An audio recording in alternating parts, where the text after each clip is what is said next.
Assalamualaikum warahmatullahi wabarakatuh.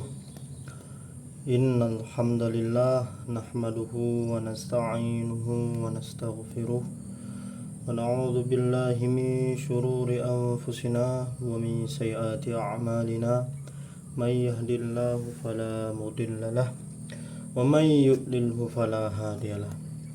Asyhadu an la ilaha illallah wahdahu la syarikalah wa asyhadu anna Muhammadan abduhu wa rasuluh la nabiyya ba'da. Amma ba'd. Allahumma salli ala Muhammad wa ala ali Muhammad. Puji syukur atas kehadiran Allah Subhanahu wa taala yang mana Ia telah memberikan kita nikmat iman, nikmat taqwa, serta nikmat banyak yang lain dan nikmat Islam. Tidak lupa pula kita sanjung sajikan kepada kepangkuan Nabi besar Nabi Muhammad sallallahu alaihi wasallam, yang mana berkat ialah ia telah membawa yaitu dari alam kejahilian menuju alam yang penuh dengan ilmu pengetahuan. Ada pula di sini saya akan membawakan tentang hadis Nabi yang mengatakan sesungguhnya agama Islam dulu itu asing. Nah, mulanya dulu itu asing dan akan kembali asing. Jadi di sini saya akan menjelaskan atau membawakannya ke dalam ma'anil hadis. Adapun saya pernah mendengar hadis ini, hadis yang telah diriwayatkan dalam kitab Sunan Tirmizi. Di situ di juz 1 halaman 19 yang berbunyi Haddatsana Abu Quraib Haddatsana Hafsu bin Iyati Anil Amshi An Abi Ishaq An Abi Al-Akhwas An Abdillah bin Mas'ud Qala Rasulullah sallallahu alaihi wasallam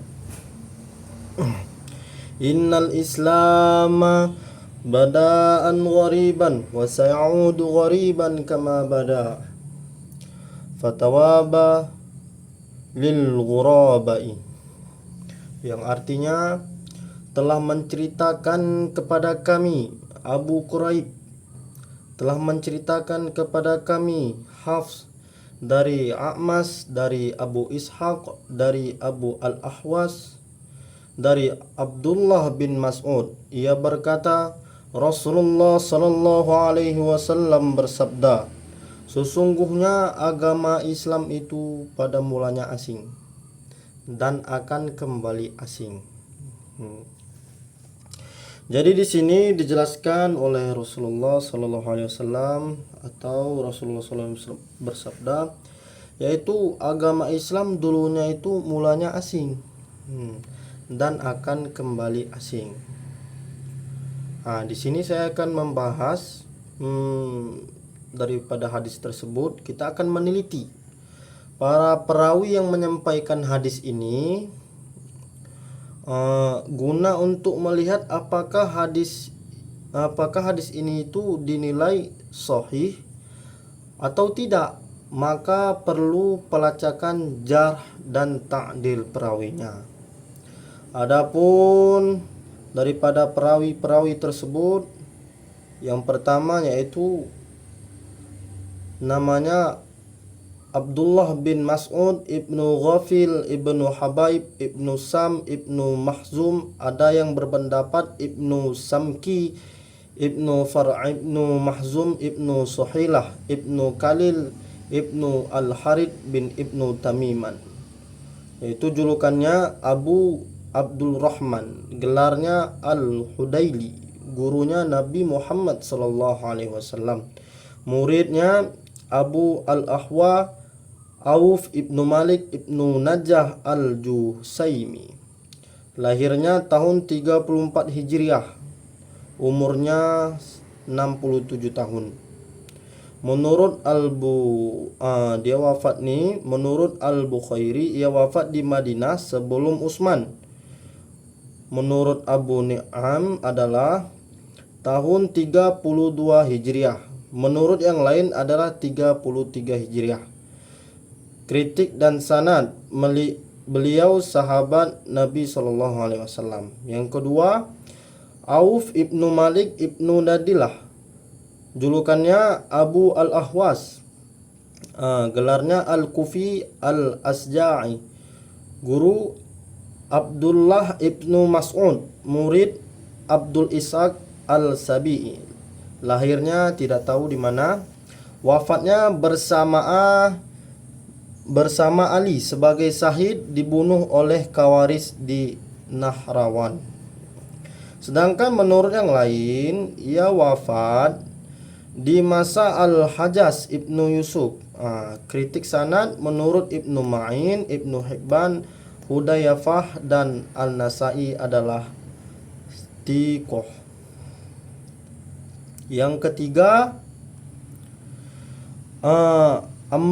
Amru ibnu Mas'ud Abdullah ibnu Ubaid berpendapat adalah Amru ibnu Abdullah ibnu Abi Sariat. Pendapat yang lain adalah Amru Ibdullah ibnu Ali, namanya Zuhaimi.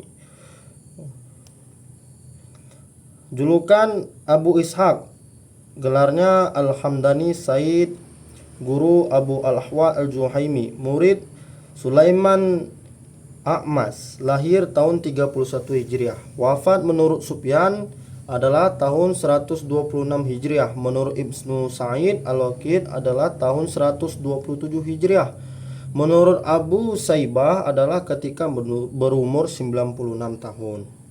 Kritik sanad, menurut Abu Ishaq, Ibnu Ma'in, Al-Nasai, Al-Ijli adalah thiqah, sikoh.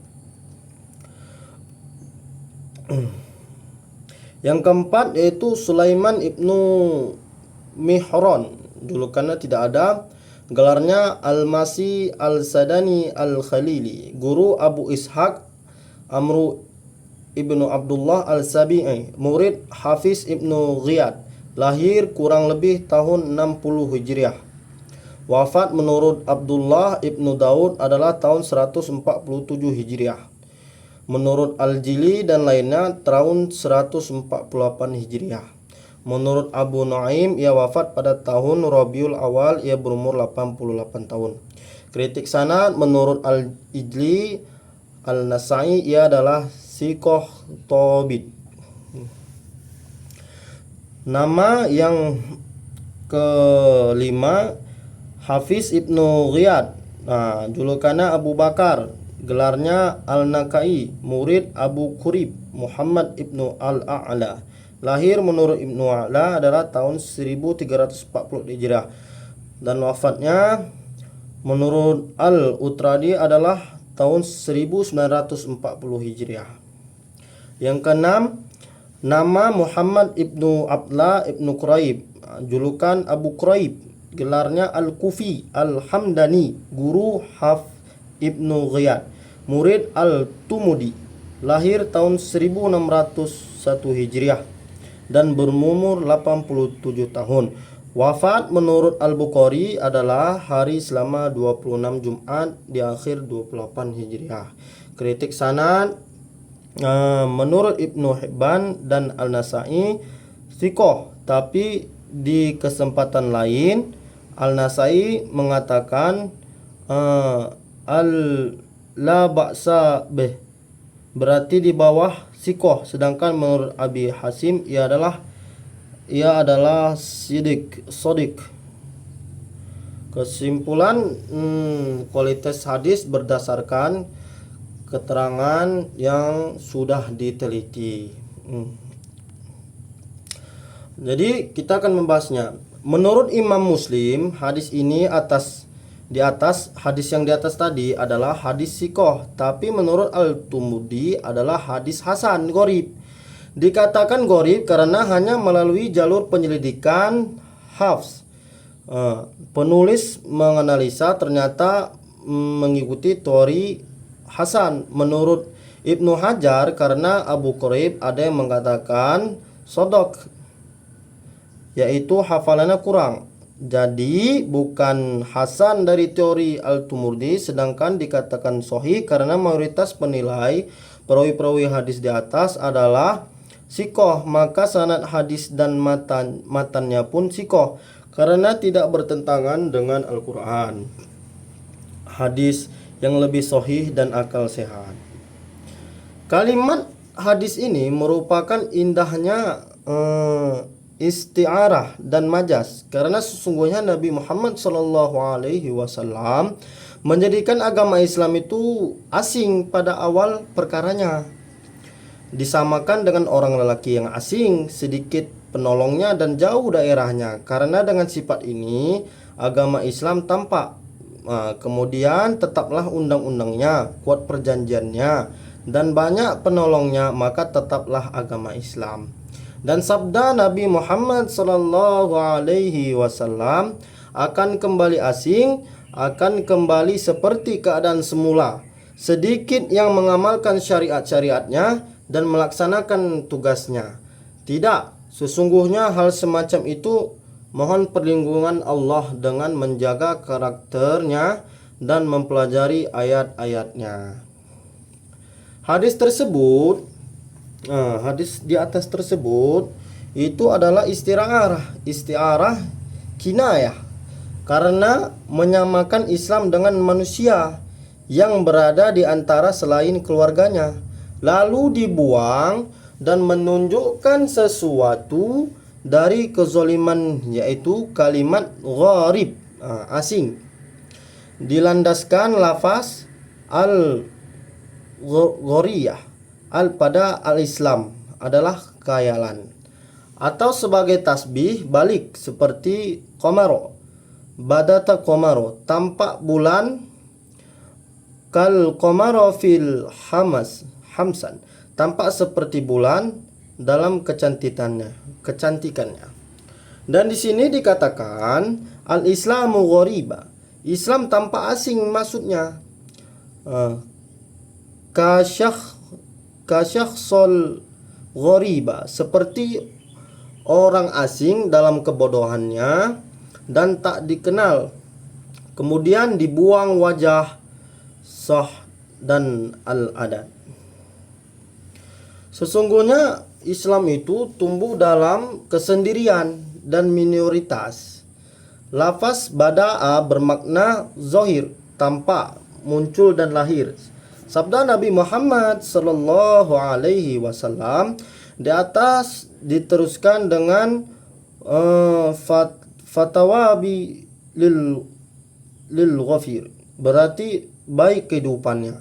Ada yang berpendapat mereka mendapatkan surga karena membiasakan kebaikan. Lafaz al-ghair, orang asing, dan kabilah yang mujahirin, sebab mereka asing, jauh dari keluarganya dan rumahnya, karena untuk mendapatkan Allah dan Rasulnya. Al-Mubarah Fuzi menggantikan lafaz Taif, diambil dari riwayat Ibnu Abbas, bermakna bahagia, tenang jiwanya. Menurut Ikrimah adalah nikmat. Menurut Al-Dahhak adalah kegembiraan. Al-Dahhak adalah kegembiraan. Menurut Qatadah adalah kebaikan. Menurut Ibnu Hibban selalu dalam kebaikan. Menurut yang lain adalah mendapatkan surga.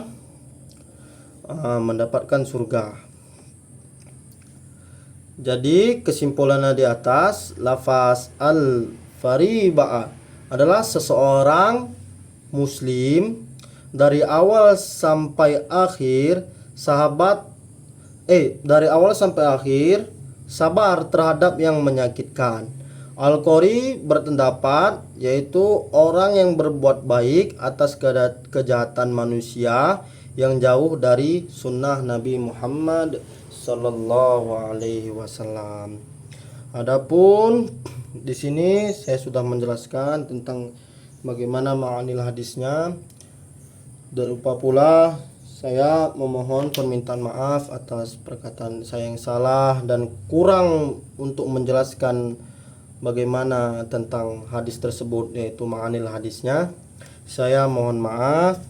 Cukup sekian dan terima kasih. Saya undur diri. Assalamualaikum warahmatullahi wabarakatuh.